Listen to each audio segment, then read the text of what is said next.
We don't need You that. can, no, we don't need that. You can do it right here. It's a nice phone. All right, just 1 second. Everybody. Check. I have two or three other items. Yeah, we got one more coming over. Yeah. One more? Okay, we'll wait. Yeah, just give it. One is pretty simple. The first is pretty simple because I don't know if you're going to announce anything at the your gathering this afternoon, but given the rise of the variants and so forth, some places are starting to require masks indoors. Are you giving any thought to that? Yeah, so I'm still in the same spot. Maybe 2 o'clock today would be different, but you know, post up the smiley face. If you're vaccinated, there's not, you know, we're not making a recommendation that you wear a mask. If you're unvaccinated, we're making, you know, certainly making the recommendation you should be wearing a mask. And the metric, as I said inside, is hospitalization rates and the number of funerals that we're attending. And right now, we're strong in that area. So we're going to stay close to that. We don't want to signal in that somehow that we want to take any steps backwards on our economy. But there are areas that we're considering in terms of nursing homes. We want to make sure that potentially nursing homes are structured in a way where, you know, vaccinations. So we're hopeful that, as our universities did, that some of our health components in the state, as the hospitals have, they're going to require vaccinations as September 1st. You know, I think in 2 of the branches of the hospitals. Yeah, so we're hopeful that people, if they feel, first of all, they feel, everybody can see the CDC report, so they can make up their own decision how they handle themselves. We're hopeful that, you know, that certain areas that make sense, that they follow the lead of our universities, and that they, you know, that they make certain requirements over and above what the state is making the recommendations. Masking or vaccine mandates for state employees? I don't see that, but again, we're right now we're tracking the numbers. So I'd say the hospitalizations, the number of funerals that our families are attending, we're doing very well there, and in terms of mandating vaccinations or mandating you know, masks in the state, we're looking at the 250,000 people as of last week that were unvaccinated, and we want to break that down by age, by community, by male, female, which communities inside of communities, and we're going to have a real understanding of what our target is. And then if our target is in an area that we feel is a risk, we'll address it. Any plan B? Let's say something happened, you're ready for the second wave? We're meeting every single day, more than once a day, over the weekends. We're on a 7-day watch on this issue. We have our same core group of team that has, you know, tackled this issue very successfully over the last, at least on the vaccinations, over the last several months. So yeah, we're not ignoring anything, and we're keeping a close look at the data, because that's what's very important for us, is the data. You no doubt have heard about this tweet, since deleted, by Kate Coyne McCoy of the Rhode Island Democratic Party, critical of actually wishing death on Lindsey Graham, the Republican United States Senator. Do you think she ought to go? Do you think she should step down? Well, I think there's a reason that it was deleted. Obviously, it was, you know, sometimes those social media get out of control. All I can do is speak for ourselves.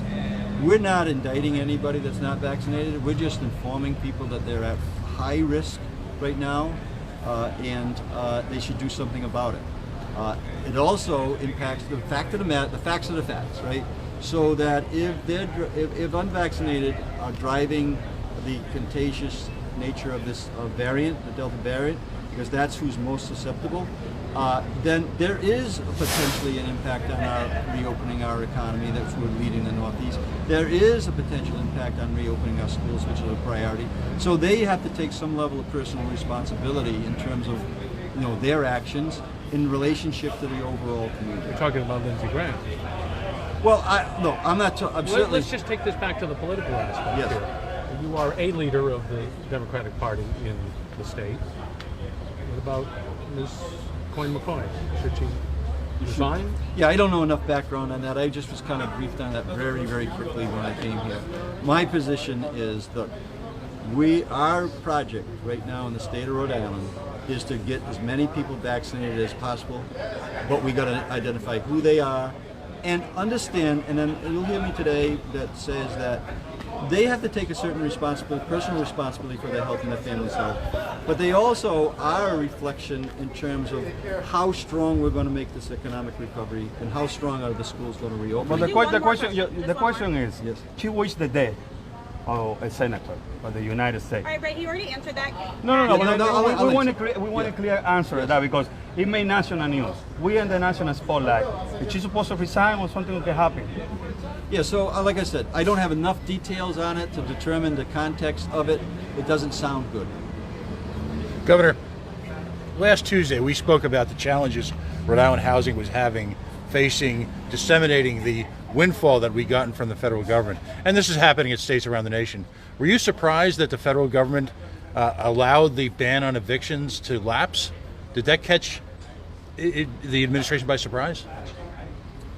Well, I think we saw it coming. You know that I extended our a moratorium on that. I can't remember whether that is expired or not in the executive order, but I will check.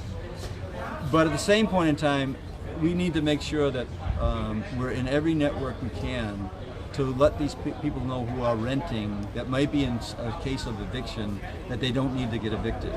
And so part of the discussion I had yesterday with all the Boys and Girls Club executive directors, they really have not been engaged in the program, and yet they have like 26,000 kids, and a lot of those kids that are in the Boys and Girls Club network are in those situations. So I'm focused on getting that information out to as many people as possible. And then anybody out there in your network that is facing eviction, we need to be proactive with them, because right now they shouldn't get evicted, whether there's a moratorium on or a moratorium lifted. The dollars are there to help these families get a year plus worth of rent and rent back to January of 2020. So there's no reason that anybody's getting evicted because of money right now. The only reason would be is that they're not aware, and we have to continue to do the work to make them aware that those dollars are there. One of the things that you were able to accomplish in your administration was that when you assumed the governorship, you were able to fire up a variety of state organizations to disseminate money to small business. Have you given similar marching orders to the folks at Rhode Island Housing to just, let's get this done? They've heard from me. Providence Councilman John Igliosi says there is a sense of lawlessness in the city of Providence. Do you agree? Yeah, so I mean, we're on the record saying that we would provide any resources we could to the city of Providence multiple times, quietly, then more publicly. I still would encourage, if the Senate, the Council President feels that way, he should be making an ask to take the governor up on his offer to bring state police and federal money into the city to help calm things down. The community wants you to send the troopers into the city.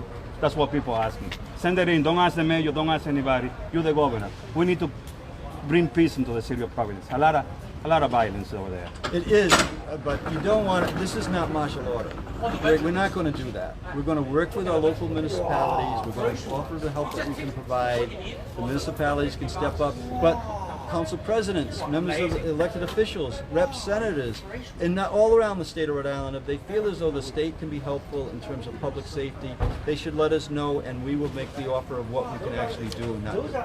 Thanks, everybody. Thank you so much. See you too.